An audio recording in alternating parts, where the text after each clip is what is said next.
Hey guys, Lord Sora here. At the beginning of the season, I have put out a new Season 6 build for Necromancer using Unmaker helmet and the Soulrift ultimate. Since then, I was really focusing on the Shadow Wave build, so I could not post much update about the Unmaker. However, I think it's time and wanted to give you guys an updated build guide as well as updated gameplay. I will also be taking over the build guide on Maxroll on this, so stay in tune for that. But in the meantime, the build planner is linked down in the description. Before getting into the details, few disclaimers. My gear is quite decent, but there is still a lot of room to improve, especially the masterworking, like triple hitting the max GA life on Doom would be a huge boost. And my gear overview is at the end of the video, so be judge of it yourself. I would like to give a huge shout out to Sir K from Goblin Inc. He continued to min-max this build to another level for pit pushing, and he's actually able to clear tier 112, so that is huge. I think his version of this build and his build guide should be out soon if it's not out already, so make sure to check that one out as well, especially some of the snapshotting ideas, using a mercenary, using Cax Rune, which I will touch in later, was mainly his ideas where he really put this build on another level. If you're not familiar with how this build functions, I will also link my previous build guides on this, and that should give you tons of info on how to make it work. Okay, let's quickly cover how the Unmaker helmet functions with our new ultimate Soulrift. For every 30 essence we spend, we increase the duration of the Soulrift ultimate, and every 30 essence we regenerate, we proc Unmaker's damage, which takes the Soulrift's damage and does the twice amount as a direct shadow damage. So because of the way it functions, the best way to control this helmet is Bone Spirit, since it can consume all of our essence as well as regenerating all of our essence immediately. Over generating essence, like when you are full on essence without spending essence, this helmet will not proc, so you also need a spender and then generator, hence why Bone Spirit fits here really well.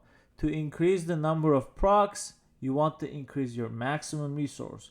For this reason, in this version of this build, we are targeting 240 max essence, so once we cast the Bone Spirit, we are able to proc 8 Unmaker damage instances. The more procs there is, the more DPS we dish out. Most of our essence regen will come from macabre tempers on our rings, as well as lucky hits to restore essence on our focus. We also run Fist of Fate on this build to ensure we have a reliable way of proccing lucky hits. Another interesting find is that Unmaker procs also proc lucky hits, which normally they should not, but they do. So even though Bone Spirit lucky hit chance is not as high, due to multiple damaged instances, having lucky hit chance with Unmaker procs makes this essence regeneration more reliable. In order to buff this build's damage further, there are few snapshots we rely on.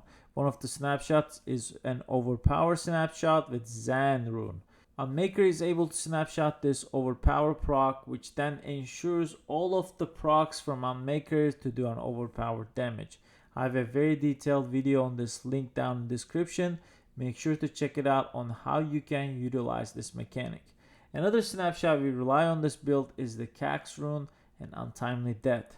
These two get activated at the same time when we use two potions. So the rotation is that when you see the Zan rune activated, before you press Soulrift, you pop two potions which procs Cax Rune as well as Untimely Death for the next skill cast. And the next skill cast has to be Soulrift. When we utilize this combo, our Unmaker procs does the 4 times the damage. This is partially why we run Subo now to sustain our potions throughout the pit run, and it may sound complicated at first, but to review the gameplay, and it's actually not as cumbersome as you may think. My Untimely Death aspect is super low, so I had to put Sacrificial on the amulet for the meantime, but you definitely want to put the Untimely Death on your amulet for the big multiplier. Other aspects we're using are Grasping Veins to crit cap and get another multiplier, Damn to buff our shadow damage, and Sacrificial to get additional multipliers.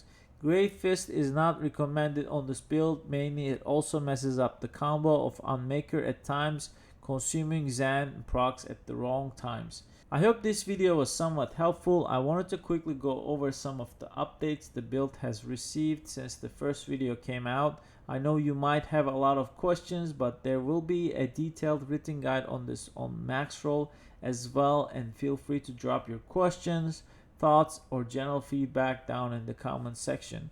I'm aware this build is not for everyone since it requires timing, organization, and a lot of setting up. But if you're a fan of the builds that are challenging and requires a lot more strategy, this might satisfy the gameplay experience you're looking for. Anyhow, Lord Sora here. Thank you for watching. I will see you guys in the next video. Cheers.